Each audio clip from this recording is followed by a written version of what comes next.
माता पिता से और राजा से मिले। पूरा राज्यपाट इन्होंने मथुरा का उग्रसेन जी के सुपुर्द किया, पर माँ से मिले वह दुख बड़ा अजीब भागवत में वर्णित है कि जिसके हाथों में, जिसके पूरे शरीर में लोहे की हथकड़ी बेड़ियों के निशान पड़ गए। इसलिए हम माने साहब कि माँ बनना और महात्मा बनना बहुत कठिन विषय है। बिना कष्ट सहे ना कोई माँ बन सकता है ना महात्मा बन सकता है। आज यदि कोई कह दे कि खाली माँ माँ चिल्लाने से, महात्मा चिल्लाने से, आज दोनों चीज देखो आपकी, जो कष्ट, जो प्रेम, जो उन्माद, जो आनंद बच्चे को जन्म देने में माँ को मिलता है, वही आनंद महात्मा के उदर में प्राप्त और एक के उर में प्राप्त होता है।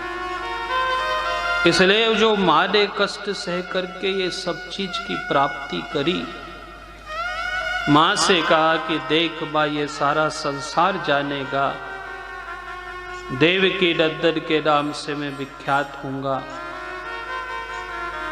और माँ से मिले माँ को मुक्त किया और 14 साल तक ये मथुरापुरी में इनने निवास किया था। वहाँ माँ से मिले, उनसे सबसे एक ही बात कही। मैं सब जगह गया, बड़े बड़े लोगों से मिला, गादियाँ देखी, व्यवस्थाएं देखी, पर ना जाने क्यों उन ब्रज के लोगों का प्रेम मुझे बार बार याद आता है। उसी को लेकर के कि सब कुछ था, किसी प्रकार की कोई कमी नहीं थी, पर ना जाने क्यों उनसे ऐसा संबंध हो गया था। इसलिए देखो भगवान कृष्ण जी का पूरा जीवन काल हम उठा के देखें, 125 साल का, कि जहाँ जहाँ भी गए पूरा राज्य की पाट छोड़ करके और भीलनी के यहाँ इन्होंने बेर खा के आए। सुदामा के घर इन्होंने चावल खाए। ब्रजवासियों के प्रेम का जो भी माखन था, मिश्री था, उसको ग्रेड किया। दुर्योधन के भोजन त्याग करके वहाँ गए, अर्थात बड़ी बड़ी गादी सुख सुविधा से कृष्ण जी को कोई मतलब नहीं रखा।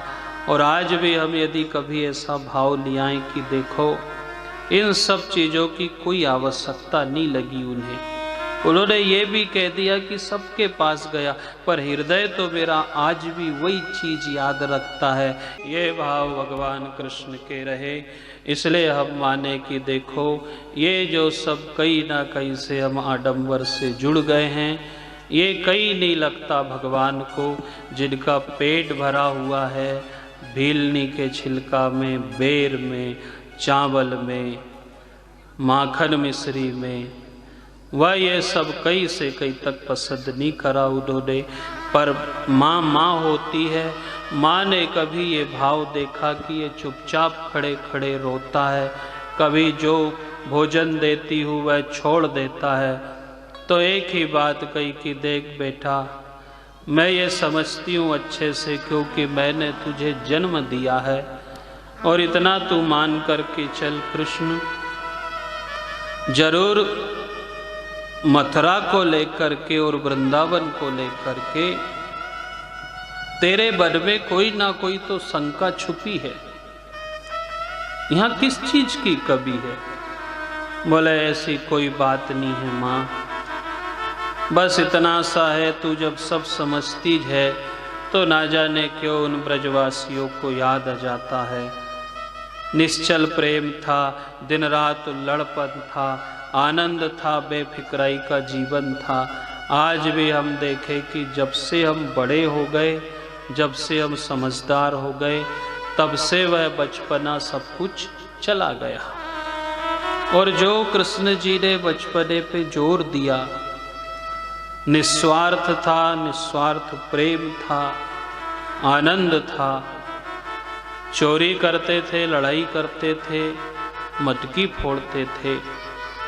इसलिए बचपना तो बचपना होता है माँ, जब से मैं बड़ा हुआ हूँ मेरे बड़ी बड़ी गादी मिल गई, लोग मिल गए, सोने चांदी की थालियाँ लग गई, पर मुझे तो उस मित्र की, उस मधुमंगल की, श्री दामा की खट्टी छाछ आज भी याद आती है।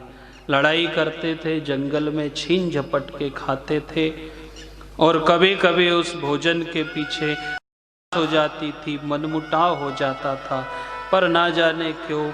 इसलिए देखो, जो चटनी रोटी खाते थे उसमें जो सुख था, ना कोई शक्कर की बीमारी थी, ना कोई ब्लड प्रेशर की थी। इसलिए भगवान से एक निवेदन करना कि प्रभु तो भले घी शक्कर कम देना, घी दूध कम देना, पर घी दूध खाने के लायक हमारे शरीर को स्वस्थ रखना। यदि घी दूध उसने कम भी दिया है तो चलेगा, पर यदि शरीर रोगी कर दिया तो हम कहाँ खाएंगे। बड़े बड़े लोगों के पास भंडार भरे हैं, पर शरीर ने मना कर दिया कि शरीर भोग नहीं पाएगा। कृष्ण जी ने उन सब चीज़ों को देखा और एक दिन धर्म पत्नियों को इसी बात को लेकर के अर्धांगिनी का, धर्म पत्नी का दर्जा दिया था। याज्ञिक पत्नियों के द्वारा इन्हें भोजन करवाया गया। इसलिए माँ ने कहा कि देख पुत्र, मैं तेरी माँ हूँ और ये सारी चीज़ मैं अच्छे से समझती हूँ, तू जो ये कहता है उसे मैं मान लेती हूँ, पर एक बात सुन बेटा, बचपना भले कैसे चला गया उसका तू क्यों दुख मनाता है। और तुझे जो भी यशोदा ने दिया, ब्रजवासियों ने दिया, माना कि वह सब नहीं दे सकी तुझे, पर एक बात जरूर कहूँगी कि तेरी युवान अवस्था तू अच्छे से व्यतीत कर।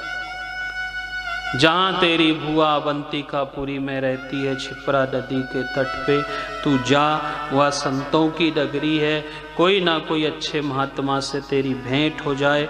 ईश्वर करे कोई ऐसा सद्गुरु मिले तेरे जीवन में, भले माँ नहीं मिली तो माँ की भी, महात्मा की भी और परमात्मा की भी, तीनों की पूर्ति वो महात्मा कर दे। वहीं से भगवान आए और मध्य प्रदेश के मालवा माटी की भूमि, छिपरा नदी के तट पे अवंतिकापुरी जो उज्जैन के नाम से विख्यात है, वहाँ इन्होंने काफ़ी समय रह करके ईश्वर की कृपा से सांदीपनी जैसे महात्मा से गुरु दीक्षा ली थी।